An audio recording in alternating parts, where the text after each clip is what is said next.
بسم اللہ الرحمن الرحیم۔ السلام علیکم اسٹوڈنٹس، آج جو ہے ہم چیپٹر نمبر 6 کا لیکچر 2 کر رہے ہیں، اور پہلے ہم لوگوں نے کیا تھا خاندان کی اقسام، دیہی پنجاب میں شادی کی اقسام۔ اب ہے آج ہمارا ٹاپک دیہی گھرانے کے وظائف، ٹھیک ہے؟ تو جو فیملی کے وظائف ہوتے ہیں، خواہ وہ فیملی رولر ہے یا اربن ہے، ہر فیملی جو ہوتی ہے ان کے مخصوص جو ہوتے ہیں وظائف ہوتی ہیں، لیکن جو رولر فیملی ہوتی ہے اس کے وظائف بلدیاتی گھرانہ جو شہری گھرانہ ہوتا ہے اس سے ذرا مختلف ہوتے ہیں۔ آج ہم ان کو ڈسکس کریں گے۔ نمبر 1 ہے ترسیل ثقافت۔ ثقافت آپ کو پتہ ہے، culture is every thing which is socially shared and learned by the members of society.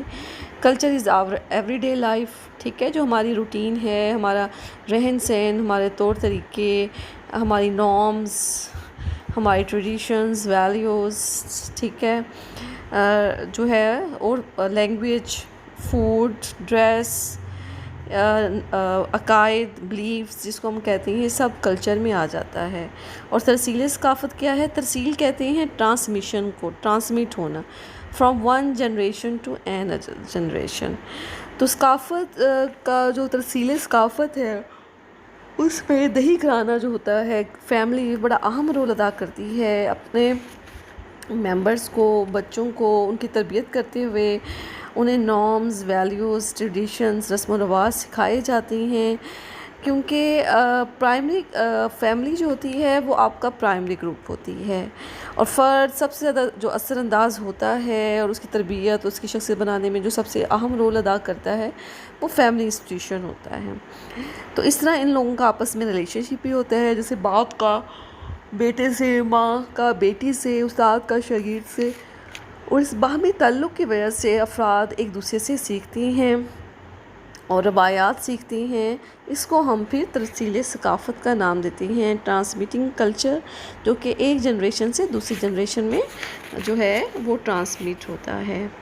دوسرا ہے معاشی وظائف۔ معاشی وظائف بہت ضروری ہوتے ہیں کیونکہ اس سے فرد اپنی ضروریات کو پورا کرتے ہیں۔ ہم نے پہلے بھی معاشی لحاظ سے خاندان ایک معاشی ادارہ بھی ہے، کیونکہ یہ اپنے ممبرز کے، اپنے افراد کے ضروریات کو پورا کرتا ہے۔ اس میں جیسے بچوں اور بوڑھوں کی کفالت کرنا، جو ڈپینڈنٹس ہوتے ہیں، کیونکہ نہ بچے کما سکتے ہیں نہ بوڑھے، تو بوڑھوں، بے روزگاروں، اپاہجوں، بیماروں کے لیے معاشی ضروریات صرف خاندان ہی پوری کرتا ہے، بلکہ وہ خود کمانے کے لائق نہیں ہوتے۔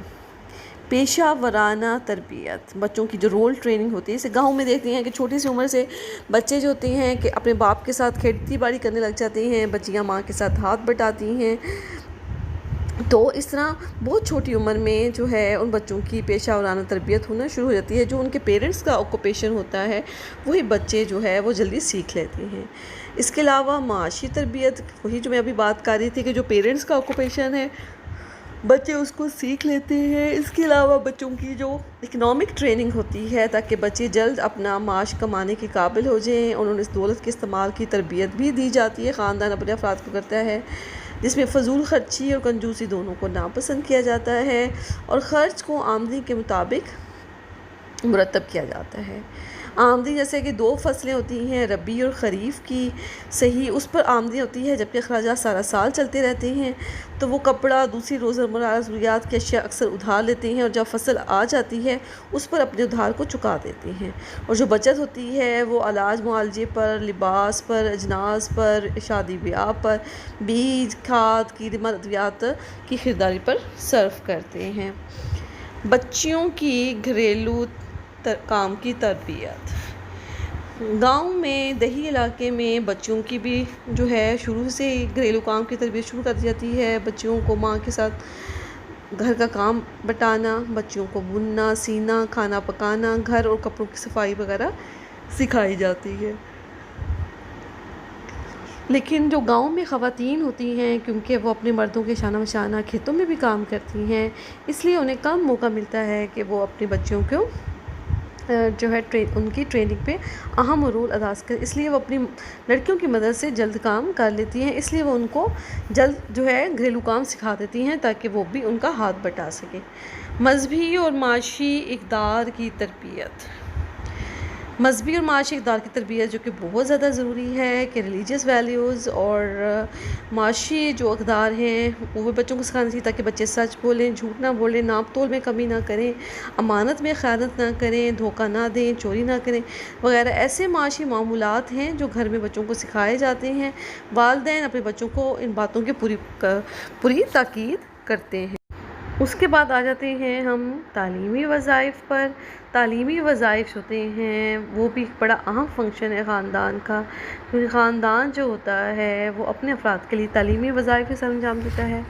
بچوں کو اسکول میں داخل کرانا رسمی تعلیم کے لیے، اور اس سے پہلے بچوں کی جو اخلاقی تعلیم و تربیت ہے وہ گھر سے ہی شروع ہو جاتی ہے۔ والدین بچوں کو بتاتے ہیں کہ وہ بڑوں کا احترام کریں، بزرگوں کا احترام کریں، سچ بولیں، کسی کے سامنے بدتمیزی نہ کریں، چھوٹے بہن بھائیوں کے ساتھ شفقت سے پیش آئیں، والدین کا ادب کریں، مذہبی رہنماؤں کا احترام وغیرہ شامل ہے۔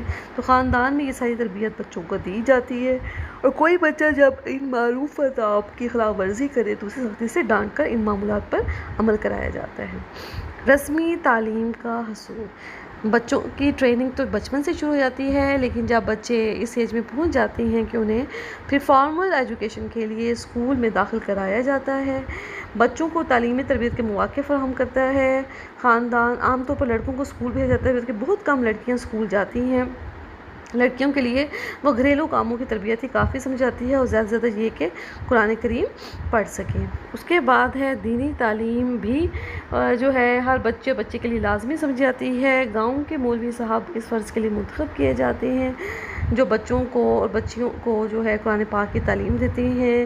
اس کے علاوہ دینی مسائل سے واقفیت حاصل کرنا ایک اضافی صفت ہے، لیکن سب لوگ اس کو حاصل نہیں کرتے ہیں۔ بہت سے گھرانے ایسے ہیں جہاں قرآن کی تعلیم کے مواقع میسر نہیں ہیں۔ فنی تعلیم بھی بڑا جو ہے ایک اہم ہے، لیکن وہ بہت نایاب ہے۔ فنی تعلیم زیادہ تر وہ بچے حاصل کر لیتے ہیں یا ٹریننگ جن کے والدین ایسے ٹیکنیکل جو ہے آکوپیشن ان کا ہوتا ہے یا فنی پیشہ ہوتا ہے، جیسے کہ لوہار ہے، گاؤں میں ترخان ہے، کمہار ہے، موچی ہے، نائی وغیرہ۔ پیشہ ورانہ گھرانے اپنے بچوں کو ان گھریلو پیشوں کی فنی تربیت دیتے ہیں۔ کاشتکار بھی اپنے بچوں کو ہل چلانا، بیل جوتنا، دودھ دھونا، پانی لگانا، فصل کاٹنا وغیرہ جیسے فنی کاموں سے آگاہ کرتے رہتے ہیں۔ اس کے بعد ہے مذہبی عقائد کی تعلیم۔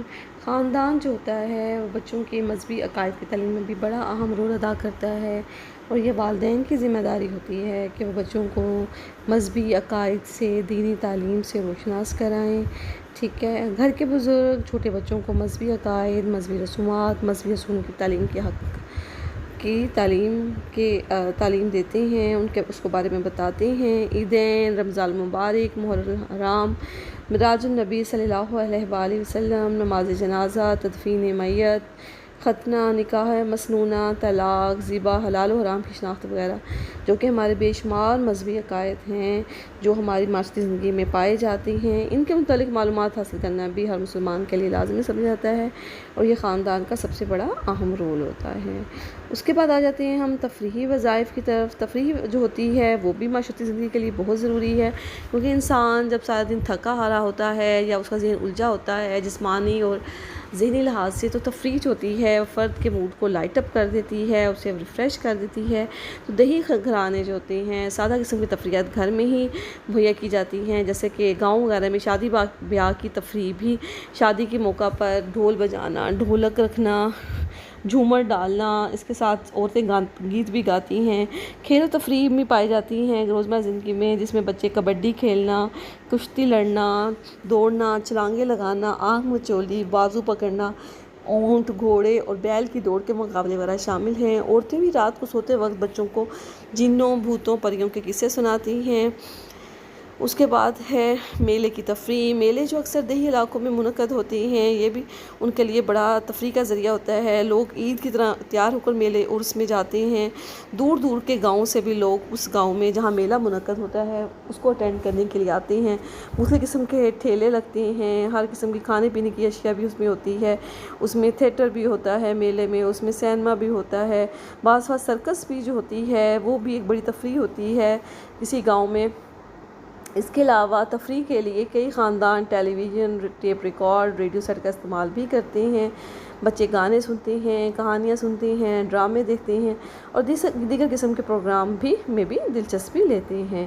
تربیت تو خاندان جو ہوتا ہے وہ بڑا پہلا ادارہ ہے اور سب سے اہم رول ادا کرتا ہے بچوں کی تربیت میں، لیکن سب سے بڑا جو ڈرا بیک یہ بھی ہے کہ ہمارے یہاں پر کوئی بھی بچوں کی تربیت کے لیے کوئی طے شدہ اصول جو ہوتے ہیں متعین نہیں ہوتے ہیں۔ ہر فیملی اپنے ہی پیٹرن کے مطابق بچوں کی تربیت کر رہی ہوتی ہے، اور وہ افراد جو کہ غریب اور لوئر کلاس سے تعلق رکھتے ہیں، اس میں ماں اور باپ دونوں ہی جو ہوتے ہیں وہ کمانے میں بزی ہوتے ہیں، تو وہ بچوں کی تربیت میں کوئی اتنا زیادہ رول پلے نہیں کرتے، نہ یہ زیادہ امپورٹنس دیتے ہیں، نہ ہی ان کی ایجوکیشن میں، نہ ان کی تربیت میں۔ تو ایسے بچے جو ہوتے ہیں بعض جو ہوتے ہیں ان میں ڈیوینسی بھی پائی جاتی ہے، انحرافی رویہ بھی پایا جاتا ہے، ان کی پرسنالٹی میں خلا بھی رہتی ہے، کیونکہ ان کو اپنے والدین سے ویسی توجہ نہیں مل پاتی جس کے وہ حقدار ہوتے ہیں، کیونکہ والدین جو ہوتے ہیں اپنے بچوں سے قیمتی اپنا معاش روزگار سمجھتے ہیں، اور نیز فنی اور غیر فنی مزدوری ان کی کفالت کے لیے ناکافی ہوتی ہے، جس کی وجہ سے ان کا لائف سٹائل بھی لو ہوتا ہے اور وہ بچوں کی ضروریات بھی پورا نہیں کر پاتی۔ اور ماں جو ہوتی ہے وہ شوہر کی مدد کرتی ہے کھیتی باڑی میں، چارہ کاٹنے میں، لائف سٹاک کی دیکھ بھال کرنے میں، تو اصل تربیت جو ہوتی ہے وہ ماں اس کی ذمہ دار ہوتی ہے، لیکن اسے جو ہوتی ہے گھریلو اور کھیت کے کام سے فرصت کہاں ملتی ہے کہ وہ بچوں کی تربیت کر سکے۔ اس وجہ سے بھی بہت سارے مسائل ہوتے ہیں وہ بچوں کی تربیت میں پیدا ہو جاتے ہیں، جس کو میں نیکسٹ لیکچر میں ڈسکس کروں گی۔